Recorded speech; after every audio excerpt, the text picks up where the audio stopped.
नमस्कार, आप देख रहे हैं वीके न्यूज और मैं युधिष्ठिर उपाध्याय। जम्मू कश्मीर से अनुच्छेद 370 हटने के बाद वहां जिस तरह से हालात हर रोज बदलते जा रहे हैं वो पाकिस्तान परस्ती नेताओं को रास नहीं आ रहा है, क्योंकि अब घाटी में उनकी हिंसा और जिहाद को बढ़ावा देने वाली खेती खत्म हो गई है। वो बार बार कश्मीर में अशांति पैदा करने की कोशिश कर रहे हैं, लेकिन भारतीय जवानों के आगे उनके सारे मंसूबे फेल हो रहे हैं। जम्मू कश्मीर में एक बार फिर से आतंकवादियों ने सेना पर हमला किया है। इस बार आतंकवादियों ने सीआरपीएफ के काफिले को निशाना बनाया। इस हमले में कुछ स्थानीय लोग घायल हो गए। हालांकि गनीमत रही कि हमले के कारण किसी की जान को नुकसान नहीं पहुंचा है।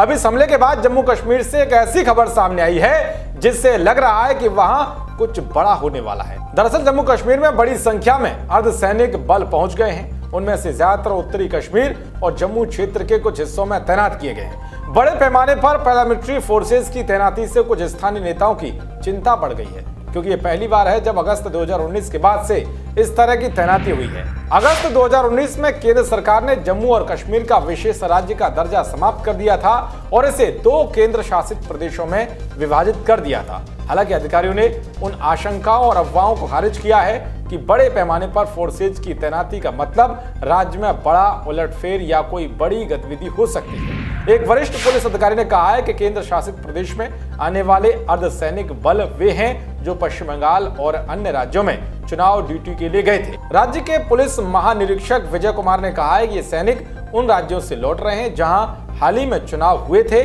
उन्हें फिर से शामिल किया जा रहा है। ये नई तैनाती नहीं है। तो स्थानीय नेताओं का कहना है कि अर्धसैनिक बलों के जवानों की इतनी बड़ी आवाजाही से कुछ बड़ा होने की चिंता पैदा हो रही है। राज्य के विशेष दर्जे के खात्मे के बाद हिरासत में लिए गए कुछ राजनीतिक नेताओं ने कहा है कि उन्हें डर है कि उन्हें फिर से हिरासत में लिया जा सकता है। दरअसल जानकारी के मुताबिक जम्मू कश्मीर से अर्धसैनिक बलों की करीब 200 कंपनियां विधानसभा चुनाव के लिए राज्यों में भेजी गई थी, जिनमें से ज्यादातर पश्चिम बंगाल में थी।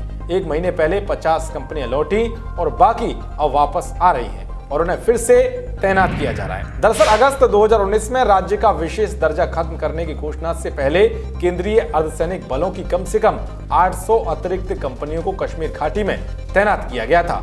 देश और दुनिया की तमाम खबरों को पाने के लिए देखते रहिए वीके न्यूज। नमस्कार।